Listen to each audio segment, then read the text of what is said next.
तुमच्या घरची तुळस सारखी सारखी वाळतीये किंवा जळून जाती आणि तुम्हाला नवीन तुळस लावावं लागती तर हा व्हिडिओ शेवटपर्यंत बघा। मी जी व्हिडिओमध्ये तुळस दाखवते माझी ती 3 वर्षापासून आहे, आत्तापर्यंत कधीही जळाली नाही। बऱ्याच वेळा गावाला गेल्यानंतर तिला पाणीही मिळत नाही तरी पण ती कधी सुकून जात नाही। तर चला टिप सांगते। सगळ्यात पहिले जर तुम्ही रोज तुळशीला पाणी घालत असाल तर ही खूप मोठी चूक करताय। तुळशीला रोज रोज पाणी घातल्याने काय होतं, माती ओली राहते आणि त्याच्यामुळे जे तुळशीचे रूट्स असतात ना ते सगळे कुजून जातात आणि तुळस आपली जळून जाते। त्याच्यामुळे तुळशीला रोज पाणी न घालता जेव्हा तुळशीतली माती सुकते तेव्हाच तिच्यामध्ये पाणी घालायचं। आणि सेकंड गोष्ट म्हणजे तुळशीला जेव्हा मंजुळा येतात ना तेव्हा त्या काढून घ्यायच्या, म्हणजे तुळशीची ग्रोथ फास्ट होते आणि त्याच्यानंतर तिला भरपूर सारी अशी पालवी पण फुटते।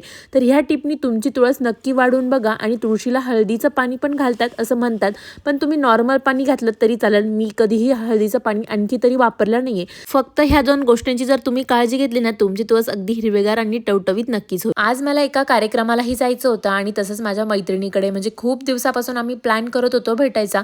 इतक्या जवळ असूनही भेटणं होत नव्हतं। जवळपास 2 ते 2.5 वर्षांनी आज आम्ही भेटलो, पण जो काय फ्रेंडशिप मधला बॉन्ड असतो ना तो इतका स्ट्रॉंग असतो ना की तो आपण कितीही महिन्यातनं कॉल होऊ द्या किंवा कितीतरी वर्षांनी जरी भेटत असलो ना तरी अजिबात असं फील होत नव्हतं की इतक्या वर्षांनी भेटतोय।